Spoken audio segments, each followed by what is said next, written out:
Hi everyone, welcome to the channel. My name is Nick Cosgrove and I'm back with this week's No Filter Q&A. This is the episode where I answer all questions related to diet, training, and supplementation that I've received over the last 7 days from our in-house clients, online clients, as well as a few of our online followers. Remember, if you have any questions related to your nutritional plan, your workouts, supplements you're taking, not taking, considering taking, please feel free to email me your questions at nick@foreverfitperformance.com, or you can also DM them to me on my Instagram at fitcosgrove_. All right, so let's get started with this week's No Filter Q&A with question number one. Okay. Hey, Nick, what are your thoughts on personal trainers starting their own OnlyFans sites? Yeah, I'm seeing a lot of this lately in the last few months, actually. So when OnlyFans came out, I think most of us know what OnlyFans was all about. It was mostly women and men who were, how should I put this nicely, revealing themselves to their fans in sexual content, maybe. Sometimes they were completely nude or maybe just half nude. I don't know. I've never actually subscribed to someone's OnlyFans sites, but from what I've heard, that's what OnlyFans used to be all about. Now, though, there seems to be a lot more people who are using OnlyFans for other reasons. So I do know a few trainers who started their own OnlyFans sites where they're recording workouts, they're recording videos of videos of themselves working out, videos of themselves in the kitchen cooking plans, stuff like that. I think it's great. I still think there's that stigma with OnlyFans, though. It's going to take a long time for it to go, where people still associate OnlyFans with sexual content. But that's changing. So I mean, it's not just trainers. I see other professionals doing this as well. I actually know a real estate agent who's doing this as well. He started his own OnlyFans site as well, where he's showing places that he has, listings that he has available, private tours, stuff like that. So am I going to do it? Probably not. I can see the benefit though, especially if you have a huge following online. Why not? I mean, if you can generate revenue from a different source, I mean, by all means, do it. Now, again, there's that stigma with OnlyFans though. So I mean, it could throw some people off. Like there might be some people who were following your content before, and now you're going to be charging them all of a sudden for your content. So if you were giving out free content on Instagram and your Instagram stories or your Facebook Live or whatever, now you're going to be charging people for that same content. It might rub people the wrong way. So, I mean, see if it works for the individual. I say go for it. It's something that I don't really want to be associated with. I mean, we already have our online training app that app members pay for monthly. So, and then my clients work with me online. So, I mean, they can email me for questions anytime. So, and I constantly put up content on our Instagram newsfeed all the time.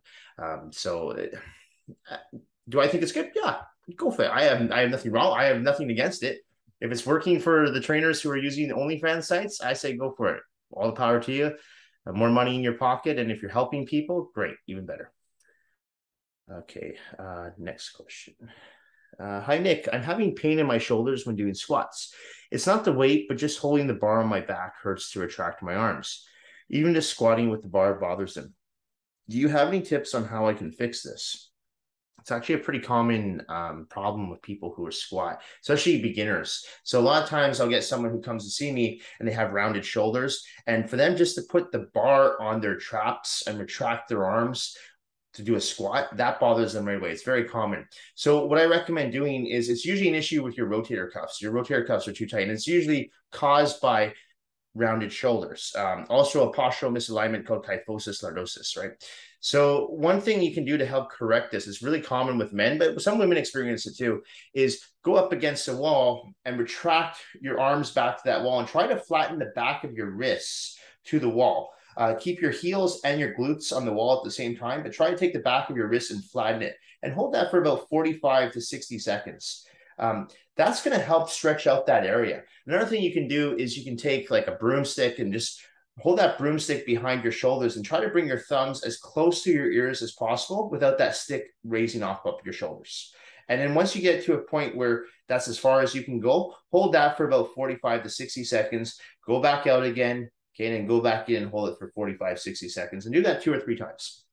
Um, that'll help loosen up the areas. Another thing you could do is deep tissue massage. Okay, that's going to really help too and loosen up those rhomboids, the scapula, the traps. Even when I'm sitting right here, I catch myself sometimes rounding my shoulders. But because I work out so much and I do my back exercises, that really helps retract and keep things upright when I'm in the gym.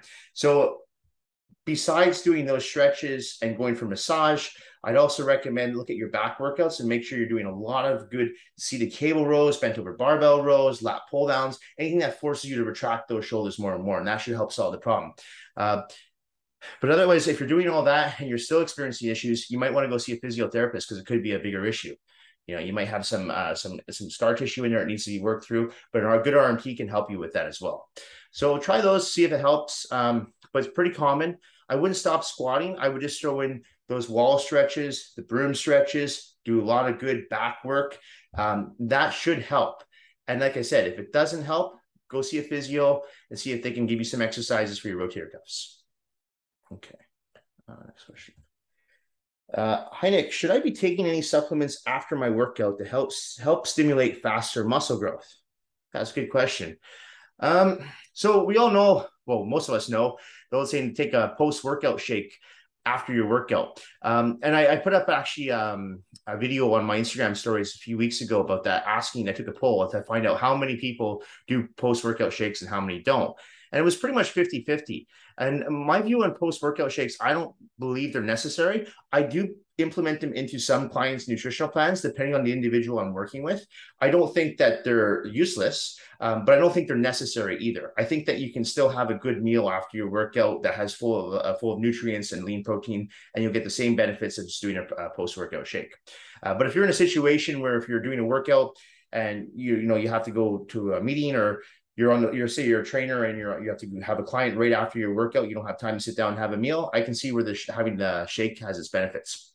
But as far as supplements besides the post-workout shake, no, I don't think you need to take anything really. I mean, as long as after your workout, you're resting and you're recovering properly and you're feeding your body, as I said, with the proper nutrients, that should be enough. There's talk you could take glutamine if you feel like you're very sore after your workouts and it's taking longer to recover from your workouts. There are some studies that show that glutamine will help repair muscle tissue faster. But besides that, no. I really don't think that you need to take any supplements that's gonna enhance muscle gains or create stimulate for the muscle growth. No. Again, though, just make sure if you can to try to get in some form of nutrients within at least 2 hours post-workout. Okay, because you don't want your body to go into a catabolic state. Remember, after an intense training session, your body is starving for protein. It needs that protein. So whether you get it in a post-workout shake or you have a chicken breast or you have some lentils, egg whites, just get yourself in some lean protein. And I always recommend complement that with some complex carbohydrates.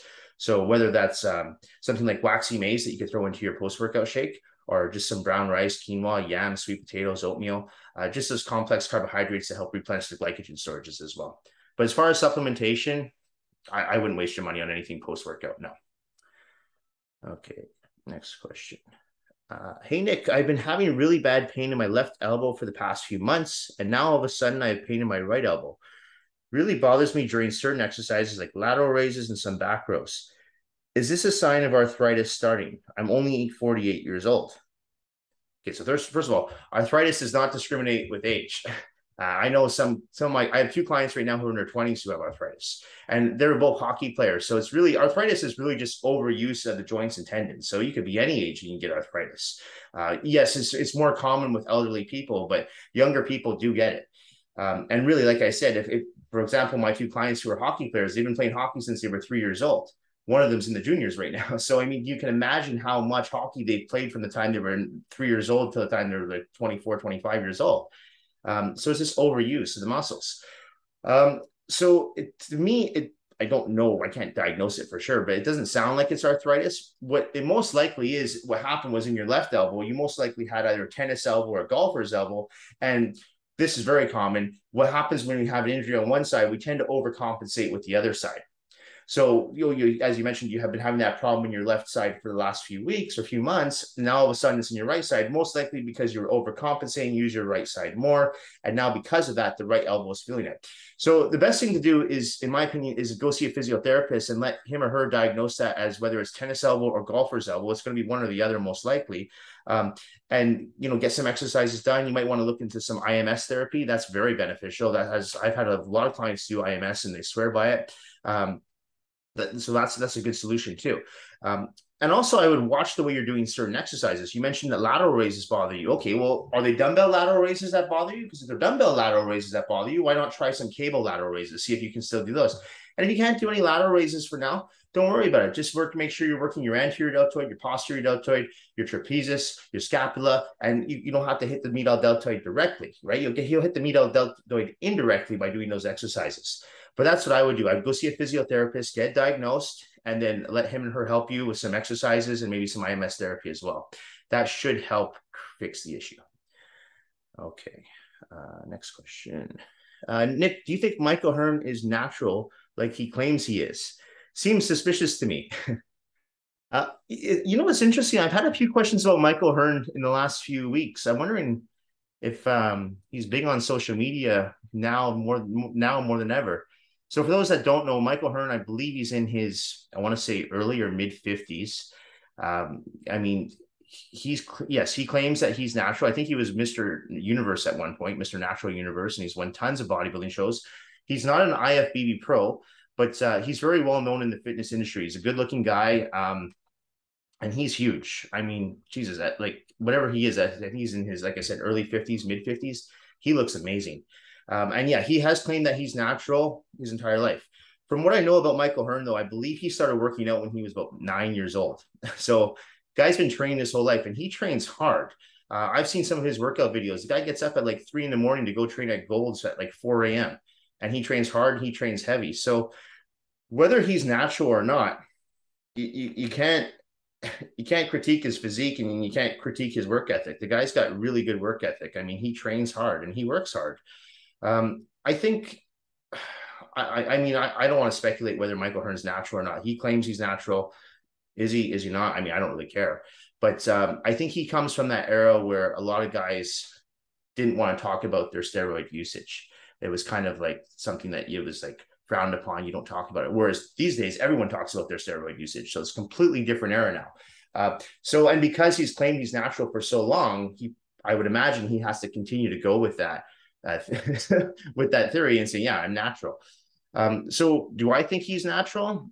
I don't really want to comment on that. It doesn't really matter if I think he's natural or not. I do want to comment and think that to tell you that he has an incredible work ethic, though. I've seen the guy's videos and he trains hard and he works hard and he's done well for himself. So who cares if he's natural? I get this question about The Rock too. Is The Rock natural? And I'm like, who cares? I mean, you believe what you want to believe. If they're telling you that they're natural and you don't believe it, fine. I mean, go follow somebody else. Or, I mean, at the end of the day, I know a lot of guys who use steroids and you wouldn't even know that they use steroids by looking at them because they don't train hard. They don't eat properly. So steroids don't do everything for you. You can't just take steroids and go sit on your ass and eat potato chips and get a six pack. It doesn't work like that. So you got to put in the work too. I don't really like when people claim they're natural and they're not, because I think it's misleading, especially if they're giving advice on diet and training and they say, oh, you can eat like this, but I'm on, let's say 3 IU of GH a day. I'm like, well, that's misleading because you have to tell people you're doing that because that's maybe a reason why your metabolism is faster, or you have all this muscle mass because you've been on steroids for the past like 10 years. Be honest with your followers, be honest with your clients. And if you don't want to be honest, that's fine, but don't lie and say, oh, I'm not on anything. Just don't say anything at all, right? That's where I stand. But whether he's natural or not, it's none of my business. I think he looks great. I suggest you check out a few videos if you don't know who I'm talking about. His name's Michael Hearn. His videos are very motivating. I mean, the guy follows a clean diet. He's always eating chicken and brown rice. I don't think he even has an off season ever. Like, he's always in shape. And for whether he's early 50s or mid 50s, the guy looks better than most 20-year-olds out there. So natural or not, great work ethic, great physique. My hat's off to him. Okay. Next question. Nick, my training partner told me that after 40 years old, men's natural testosterone levels start to decrease quite quickly. He suggested I go on TRT in order to keep my levels high. I'm 42 years old. Should I go on TRT or wait a few more years? Okay, so first of all, your testosterone levels don't just drop by the time you hit 40. There's no studies that suggest that. I believe your testosterones drop over time. Yes, age is one factor, but lifestyle is the main factor. So if you're a heavy smoker, heavy drinker, follow a poor diet, all those factors contribute to low testosterone levels. So it's not just because you hit a magical number, say 40 years old, and all of a sudden your testosterone levels drop to the basement. It doesn't happen like that. They gradually decrease over time. And as I mentioned, yes, age is a factor, but the main factors are lifestyle. Okay. So if you're someone who exercises regularly and you follow a fairly clean diet, your testosterone levels should stay high or at least moderately high well into your 40s and your 50s. With that said, though, there are a few people that do suffer from low testosterone levels. Just that's your genetics. It happens. The only real way to find out, though, if your test levels are low is if you go and get blood work done. And I say this time and time again to my guys who's telling me, you know, my libido is low, I have low energy, my strength is down in the gym. I say, go get your blood work done. Because yes, a lot of people, a lot of guys do suffer from low testosterone, and it's nothing to be embarrassed about. I've talked about this before on the channel, but don't just assume because you're 40 or you're 42 years old that your testosterone levels are low. Are they lower than you were in your 20s? Maybe, but maybe not. You don't know until you get your blood work done. Your testosterone levels might be really high. And that's another thing too. You have to be careful about going on something like TRT. If you already have very healthy testosterone levels, why would you want to put more artificial testosterone into your body? It doesn't make any sense. So I only recommend TRT to people who actually already suffer from low testosterone levels and get a prescription from the doctor. So I don't buy into the bullshit that as we get older, we have to come to terms with, you know, our body's going to move slower and we're going to start to regress. And that's not true. I mean, that's true for most of the population because most of the population is fairly sedentary. But for those of us that are active and fit, those rules don't apply. So I wouldn't just start taking TRT because you're 40 something years old and say, well, my levels are down. Go get your blood work done, talk to your doctor, and decide together whether or not that's an option for you. Okay. Nick, have you ever had to tell a client that he or she smelled bad in the gym? I have a client that had a few complaints about his smell, but I'm not sure how to bring this up to him. I am very, very fortunate to say I have never had a client that I've had to have that talk with, ever. However, I have had to have that talk with a gym member. And what it was there at what gym I was training at, it was a commercial gym at the time, and I was subleasing space off of them and I was training my clients. I had a lot of people, including my clients, complain about this particular individual. And it wasn't a BO smell. What this person was doing was they would go on the floor, they'd work out, they'd go back to their locker room, and they would throw their sweaty t-shirt into the locker, they'd have a shower, and they would just lock up their locker for the day and go. Because at that gym, you could leave your stuff in your locker. The next day, he would come back and just put on that t-shirt again, and he would do that for 3 or 4 days in a row. So what would happen is you get that smelly t-shirt that you just wear for like 5 days straight, and you could smell that. To me, smelled worse than BO. Dirty laundry smells worse than BO, in my opinion. And I had a few complaints about him, and yeah, I'd take him aside and say, look, I've had a few complaints about you, and it's disrupting people on the floor. They don't want to be around you because of your smell. Probably a little embarrassing for him, of course, but I mean, same time, he didn't do that again. He started taking his shirts home after and washing them.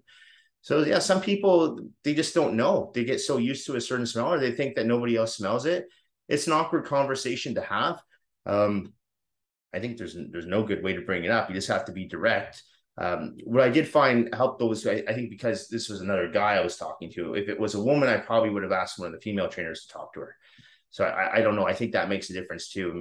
Maybe you know, if it's a woman telling a man or a man telling a woman, it might come better from a man telling a man and a woman telling a woman. I don't know. But I didn't find it that awkward actually. So I was very direct, nice to the guy, and just said, look, I mean, I think you should take your t-shirts home, wash them, and you come back to the gym because it wasn't him that smelled, it was his clothes that smelled, and he did, and there was no problem after that. So if that's continue, I would make sure to nip that in the butt right away because you don't want people leaving you because they can't be around this person. Because if it starts to impact your business, that's not good. So yeah, I would be direct and honest and just, you know, take him aside. Don't do it in front of people, obviously. You know, do it in, you know, side or do the washroom where there's nobody around and just bring it to his attention and move on. Okay. Next question. Nick, what is the most amount of cardio you've ever had a client do to get ready for a show? My coach currently has me doing 2 45-minute sessions a day, and I'm 12 weeks out. Do you think this is too much at this point of the prep? Really depends on where you are at your prep, in your prep.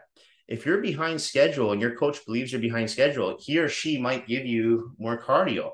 Some coaches like to give their clients more cardio at the beginning of prep, and then as they get closer to the show, they start taking back their cardio and maybe increasing their calories. That's a way to kind of what we call grow into a show. I like to start with the least amount of cardio as possible. And then as we get closer and closer to the show, I adjust the plan accordingly.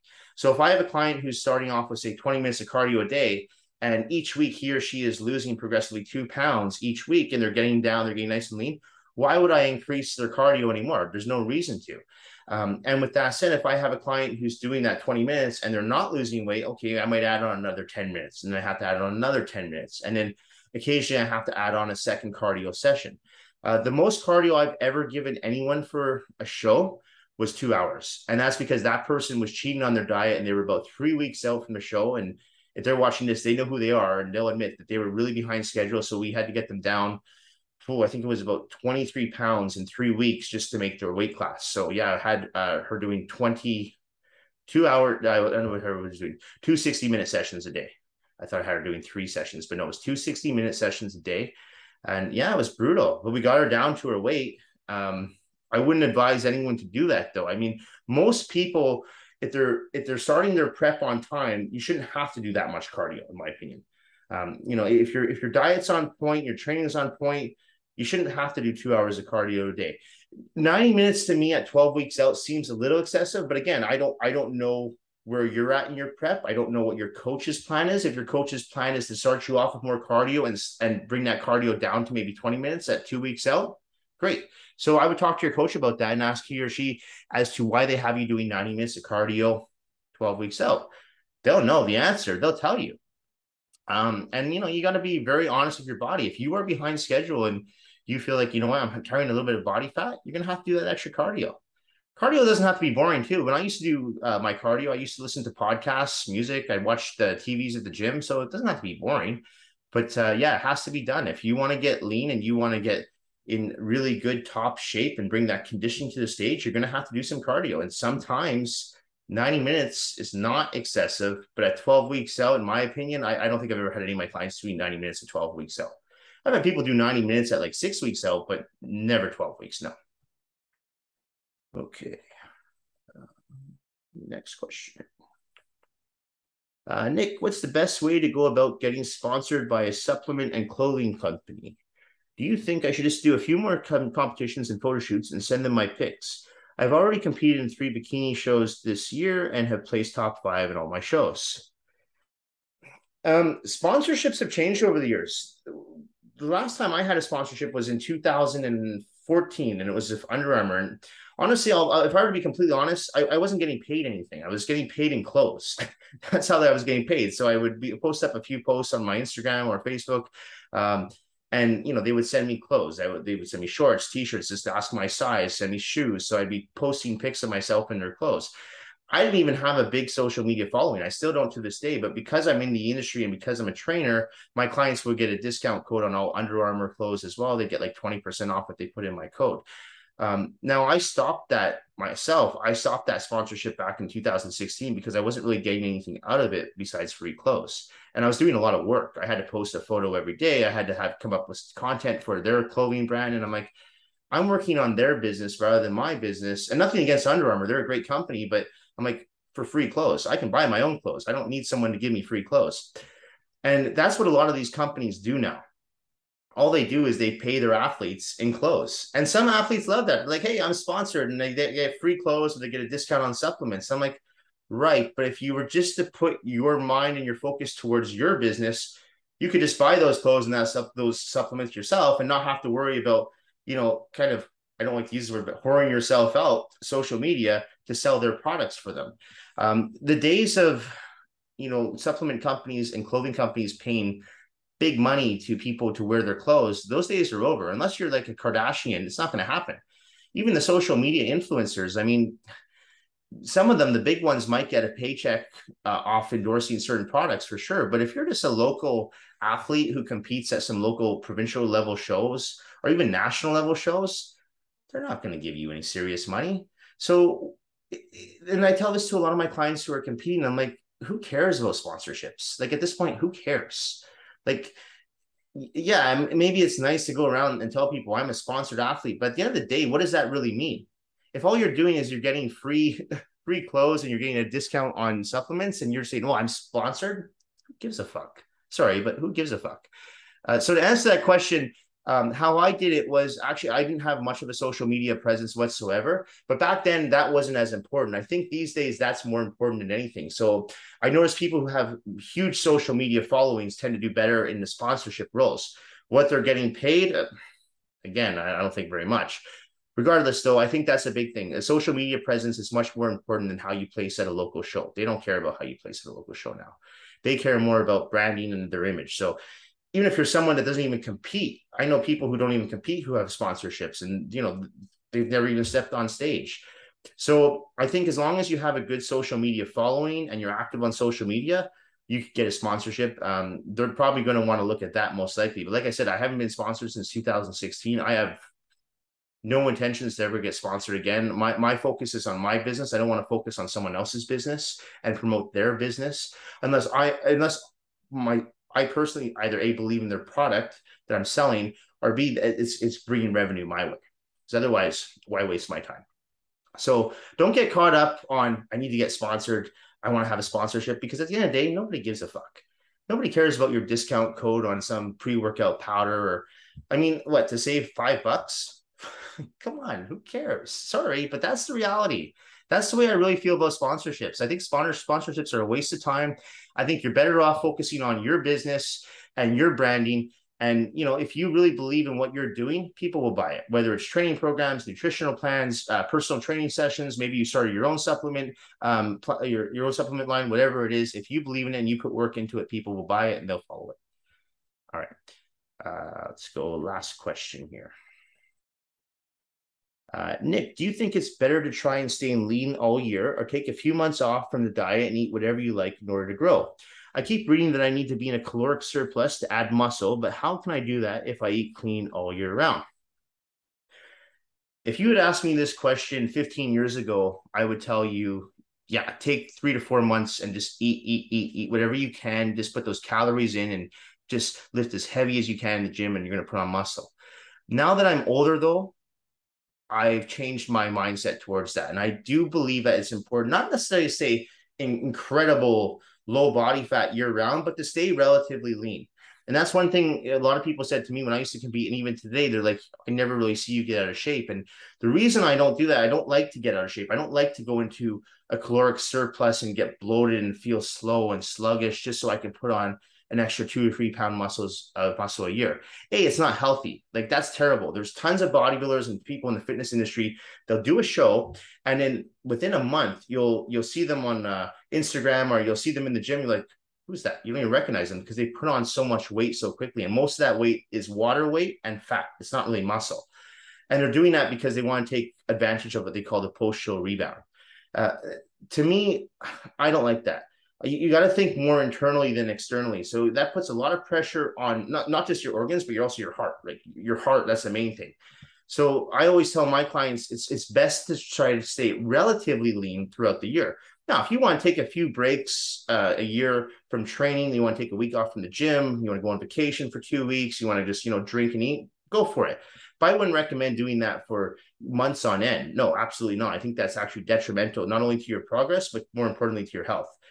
So I always tell my clients who compete, always try to stay within about 10 to 15 pounds of your stage weight. As for my clients that don't compete, I usually will advise them to stick with 1 or 2 cheat meals a week and stay on track for the rest of the week. And again, the nutritional plans I have my clients follow, they're not super regimen where it's like they're boring, they can't eat anything. It's not like boiled chicken breasts and tasteless rice. Like, we add condiments to our stuff. We mix it up. We had spices. I have clients that are constantly giving me feedback and saying, hey, what do you think about this spice? And I've never even heard of it. I'm like, well, that sounds really good. Let me try it too. So it doesn't have to be boring. But to go on this ridiculous caloric surplus to just put on muscle, A, your body doesn't need to be in a crazy caloric surplus to put on muscle. Yes, you probably do need to be in somewhat of a caloric surplus, but it doesn't need to be incredibly high. And B, yes, you can do that through clean foods. You don't have to do it all through eating McDonald's and KFC. You can get big off eating clean foods. I did it for years. And I've still been able to maintain some size by following a clean diet. Yeah, I'll go out every once in a while and I might have a burger or I might have a slice of pizza, but that's like maybe once or twice a month at max. I don't really miss that food. So once you get into a routine of eating fairly clean and you enjoy your meals that you're eating, it's not hard to stay lean all year. Especially if you're training, you're doing your cardio on a regular basis. It's actually pretty easy. You just incorporate it into your lifestyle. So if you're asking me, I think it's much, much healthier and better for your progress, your overall progress. If you stay lean or stay relatively lean year round, I'm not saying you have to stay in single body fat digits, but if you're a guy, that 12 to 14% 14% range, if you're a woman, that 17 to 19% body fat range, I think that looks great. Okay. I don't think you need to go into single digits unless you're getting ready for a competition or maybe a photo shoot. But that's really not that hard to maintain that body fat levels at all. I think myself personally right now, I'm probably at about 12%. I'm not challenged. I don't feel like I'm starving myself. I'm getting all my meals in. I eat whatever I want as long as it's on my plan. But it's not that hard to maintain. So you got to think long term. Okay. And you got to remember, just because you look good externally does not mean everything's going well internally. There's a lot of guys I know who they got six packs, big pecs, big biceps, women too. Some women that look fantastic on stage, but health-wise not doing good, borderline diabetic, have trouble cardiovascular issues, right? I know some bodybuilders that walk up a flight of stairs and they have to stop and just catch their breath. I can still run up a flight of stairs, no problem. And you should be able to do that. Anyway, guys, that's it for this week. Just a reminder, if you do have any questions related to your diet, training, or supplements you're taking, not taking, considering taking, please feel free to email me your questions at nick@foreverfitperformance.com or DM them to me on my Instagram at @fitcosgrove_. This video should be going up on Friday afternoon. And yeah, just as a reminder, if you have any feedback for the Q&As, anything you want me to add in, please feel free to send me an email anytime. I'm always open to suggestions. But for now, have a great weekend, and I will see you all next week.